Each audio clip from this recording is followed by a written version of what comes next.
बोले सत्संग में हमारा मन नहीं लगता।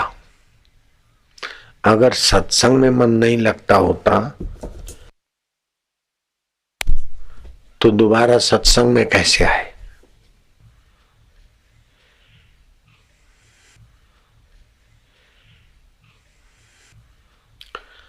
मन लगता है लेकिन सत्संग में मन टिकता नहीं, वो स्थिति टिकती नहीं, क्योंकि अंतःकरण और मन कहीं भी एक जगह टिक जाए तो वो अंतःकरण और मन रहेगा ही नहीं।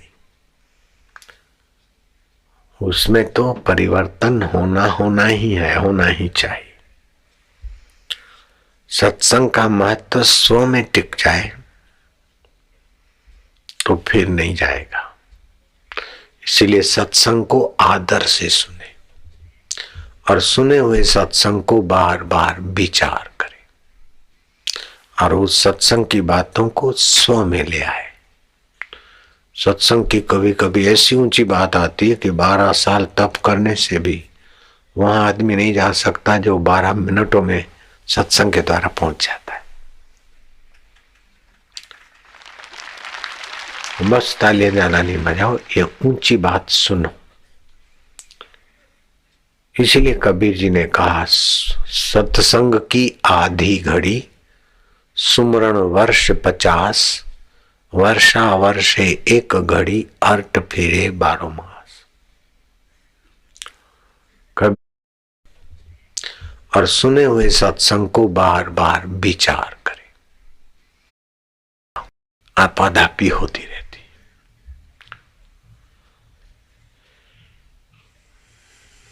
बोले सत्संग में हमारा मन नहीं लगता। अगर सत्संग में मन नहीं लगता होता तो दोबारा सत्संग में कैसे आए।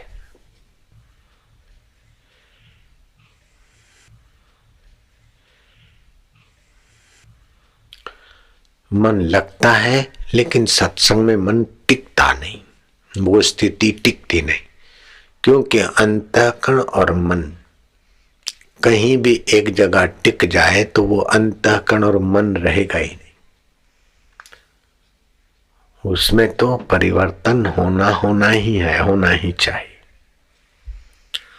सत्संग का महत्व स्व में टिक जाए तो फिर नहीं जाएगा। इसीलिए सत्संग को आदर से सुने और सुने हुए सत्संग को बार बार विचार करें और उस सत्संग की बातों को स्व में ले आए।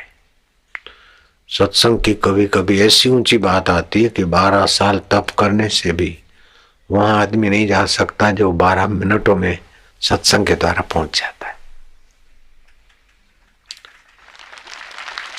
बस तालियां ज्यादा नहीं बजाओ, ये ऊंची बात सुनो। इसीलिए कबीर जी ने कहा सत्संग की आधी घड़ी सुमरण वर्ष 50, वर्षा वर्षे एक घड़ी अर्ट फिरे 12 मास।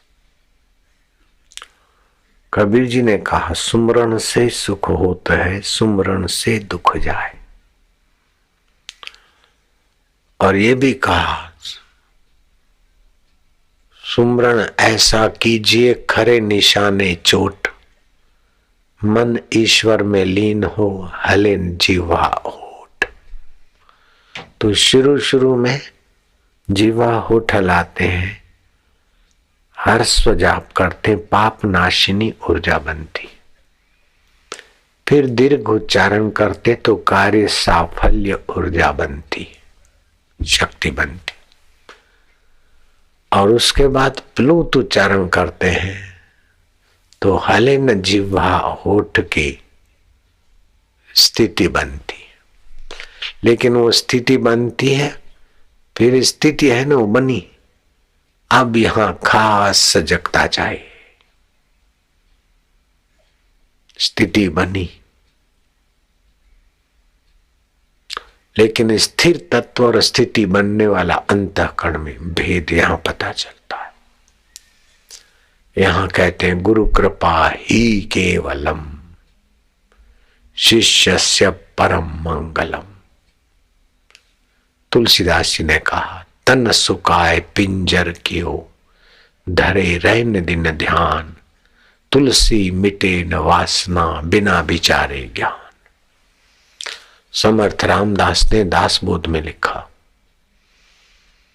कि अगर मोक्ष चाहिए, ऊंची आध्यात्मिक उन्नति चाहिए, तो अद्वैत ज्ञान का आश्रय लेना चाहिए। अद्वैत माना